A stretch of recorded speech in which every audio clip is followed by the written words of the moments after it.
Hello, everyone. As a songwriter, I very often write for people I know, my family or myself, or sometimes I write for imaginary singers who I haven't met yet if they're for a bigger project that I'm working on. But every now and then I get asked to write a specific song about a specific occasion or for a specific singer, and that's quite a different set of challenges. I need to get to know that singer or the idea that they are pondering and wanting a song about. And we thought it would be really fun for you to see the whole process of one such song being created.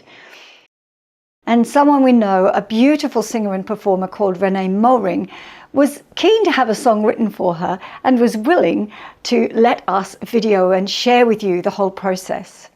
So the first stage is a Zoom interview I did with Renee, and we were just getting to know each other a little bit better and exploring the ideas that she might like to have put in a song. So sit back, relax, and enjoy the conversation with this amazing young person.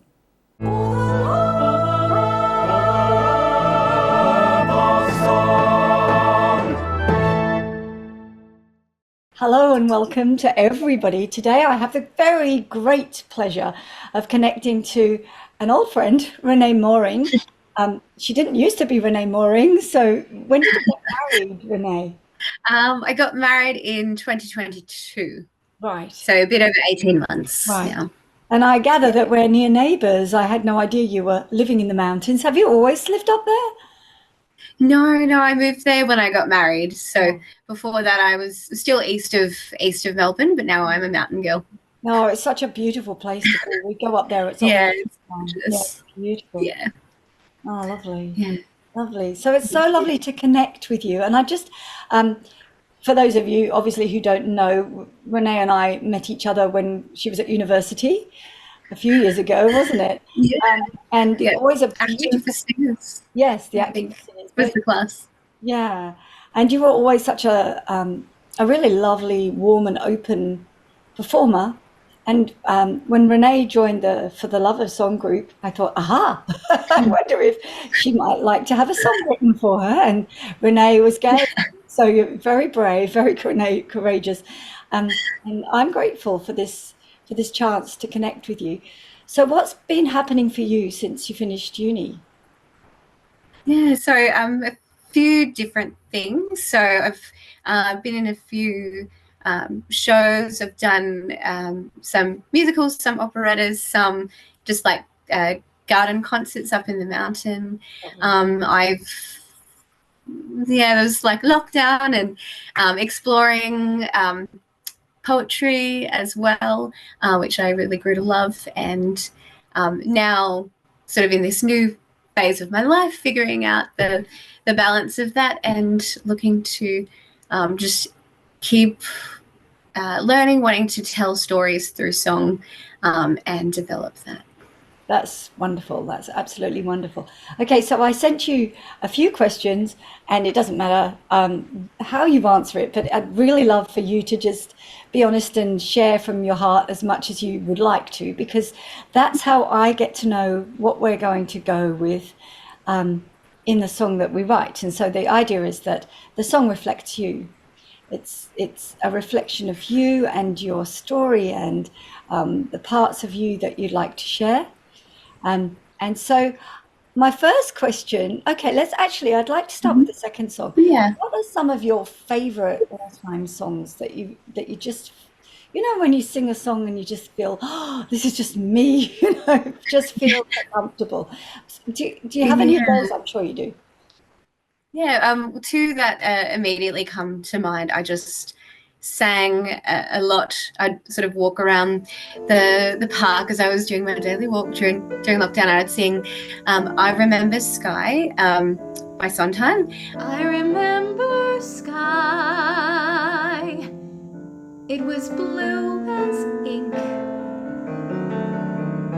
or at least I think I remember sky.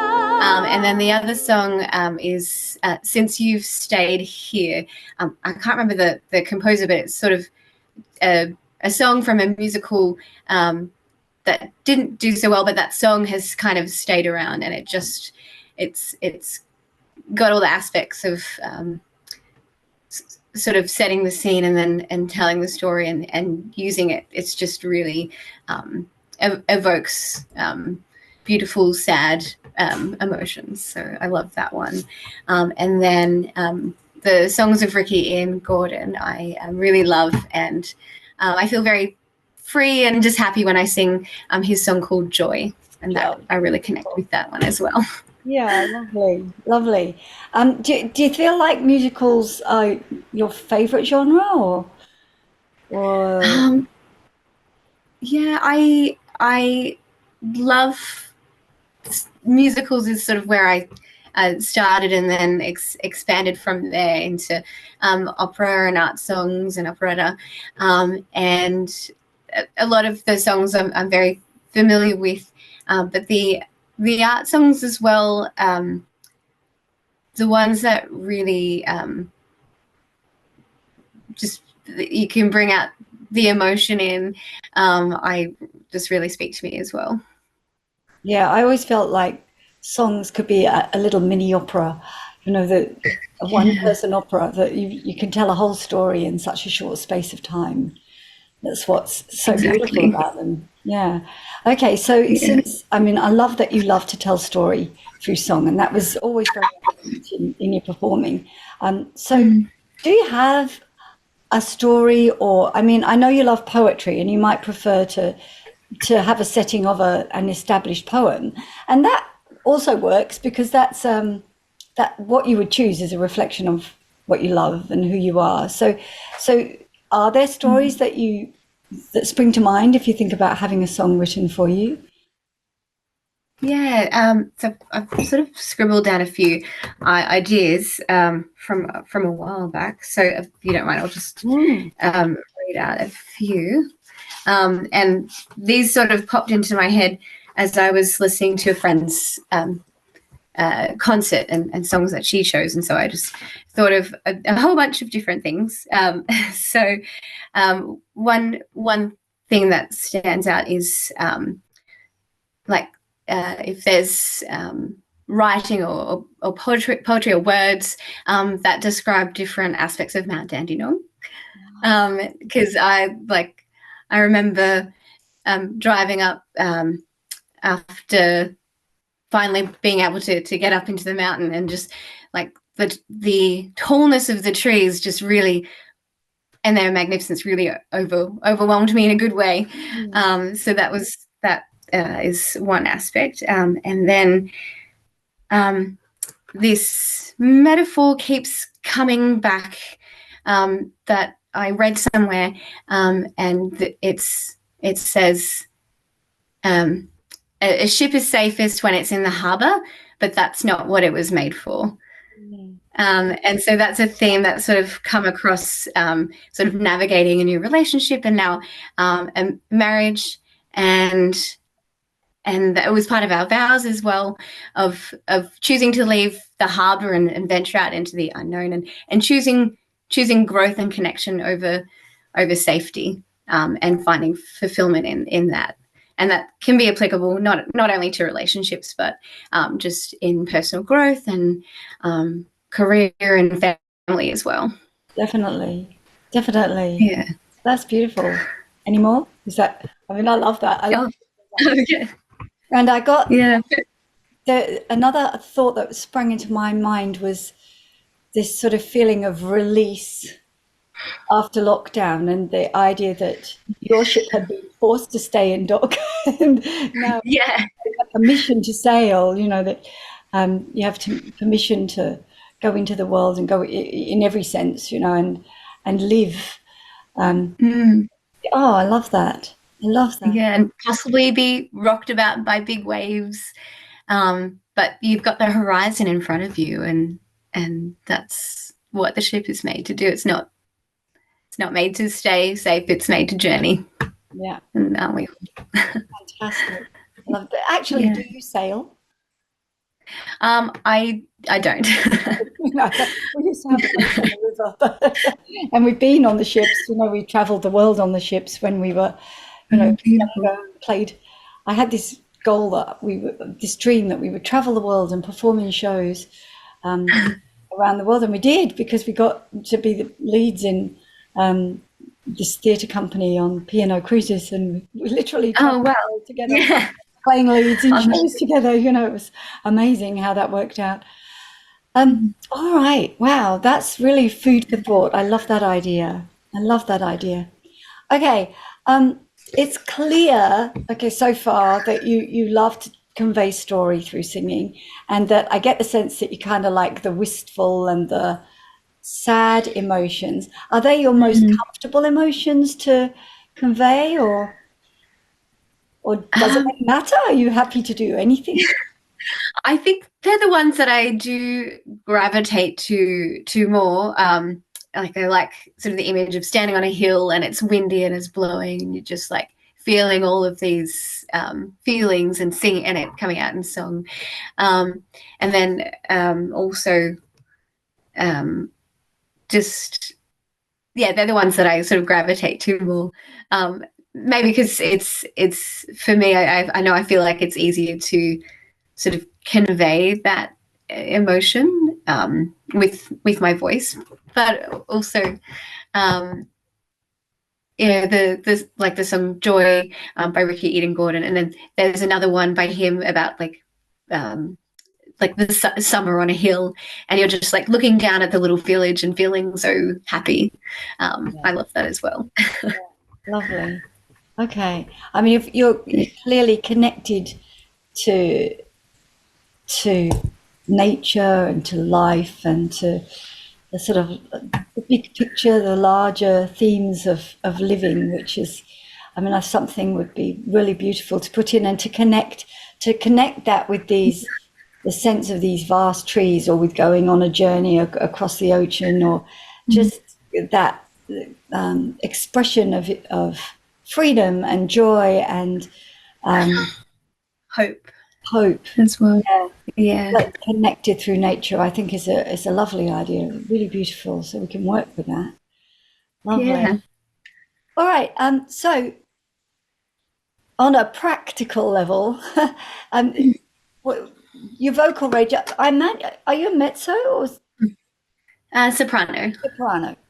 So high soprano, or do you know your vocal? Yeah. So I think G3 to C5. I think beautiful.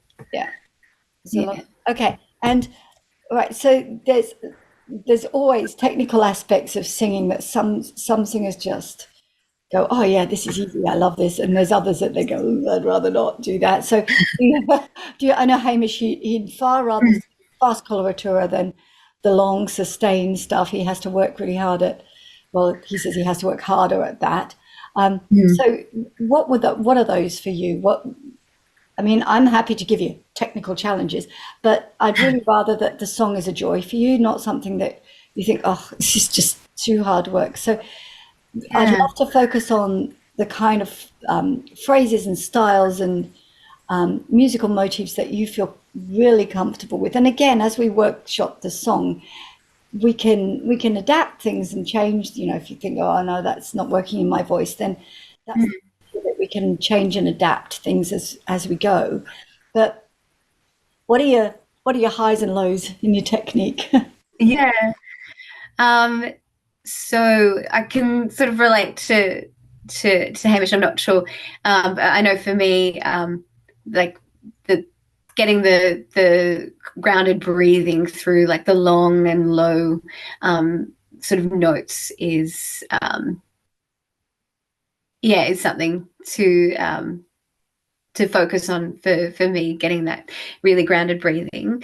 But I do love singing sort of the low and slow songs as well, or phrases. I really the sort of vocal flexibility of doing a lot of movement and runs. I enjoy the challenge of, and especially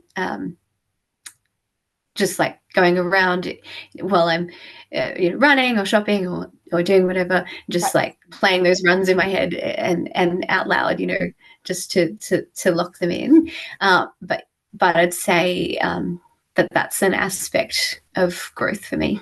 Yeah.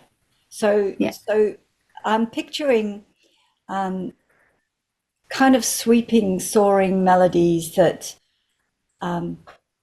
lots of falling and rising and forward motion, but more romantic type melodies. Does that sit in your mind well? Does that sound doable? That sounds doable. Yeah. I mean, if you or else if you think in terms of Sondheim, or those contemporary music composers or contemporary musical composers, there's like oftentimes you find the verse sets up the story and has a narrower range and a lot of words and a lot of diction and just kind of establishes, right, this is where we're going, and then they can, in the chorus or the refrain or the middle eight or whatever bit, they tend to loosen up with the lyrics and have more expansive melodies. How does that sound? Does that sound something that would be fun? Yeah, that sounds like something that would be great to sing. Yeah, cool. Yeah. Right. Wonderful. And are there any areas of your voice that, I mean, I know you said low and slow, but like if I were, for instance, to have repeated B's and B flats, I'd be going, oh, it's hard work. Are there any parts of your voice that you'd rather not be sitting in too long? Yeah. I'd say probably the around the F above middle C is just that tricky bit for me. Like G and A happy, but like F is just weird sometimes. Yeah, I get you. Yeah. Okay. Well, I'd just say I just need to support it more when I sing an F above high C. But certainly there are notes that it would be unkind of me to keep returning to. I completely understand that. I quite often end up singing harmony lines because of the way our family's voices are spread. I quite often end up singing lower than my natural, where I naturally sit. And when you're stuck across that passaggio area, it's not that you can't do it, it's just really hard work. So I definitely wouldn't want to do that in a solo piece, So, and you play the piano, yes? Averagely. So enough to, okay, cool. Yeah, enough to learn and yeah. Okay, so some thoughts are forming in my mind, and so I'll go away and start playing with them. I've got a crazy couple of weeks coming up with auditions for the school musical for the school that I'm working at, but I'll start penciling some things in, and then at a later date we can meet. Perhaps we could meet in person and start. Yeah, definitely. With them and workshopping what comes up. And in the meantime, if you've got a recording of you singing, it would be great if you shared it with me. A recent one. If you get any other thoughts, feel free to email me and let me know, and we'll create a song together. It will be exciting and fun. Lovely. Yeah, that's great. Congratulations on your marriage, and especially congratulations on keeping going that part of you, that singing part of you, because I know when there's a lot of life changes, it can be easy to let a part of you slide, and it's just great that you're keeping that going so actively. Yeah, thanks. Well, my husband, he has 6 children, so now I have 6 stepchildren, and they're all sort of very active and musical, and they love like watching musicals together. And my little stepdaughter, she's recently loved Matilda the musical, and we've just been singing When I Grew Up together, and it's just been such a joy. Wow, wonderful. So how old are the children? The oldest just turned 18 and the youngest is 7. Yeah, keeps life busy. Oh, I know. Yeah, we had 6 children, so I completely understand. So yeah, congratulations again on keeping the singing going. Yeah. I mean, it's wonderful because it keeps your joy up and your energy up while you're so busy. You would be very busy. Wow. Yeah. Wow. But what a lovely thing. Yeah. I'm on the mountains. I'm singing. I've got 6 stepchildren, so I'm living the sound of music You really are. Yeah, a little bit. you really are. That's fantastic. Yeah, That's fantastic. yeah. Oh, No, thank you. no. Well, it's been really lovely to catch up with you, Renee. And I look forward to the next stage of this process, and hopefully that will happen pretty soon. Yeah, thank you so much, Kate. You are so welcome. Thank you for listening. Please like and subscribe. And ring the bell. Have a nice day.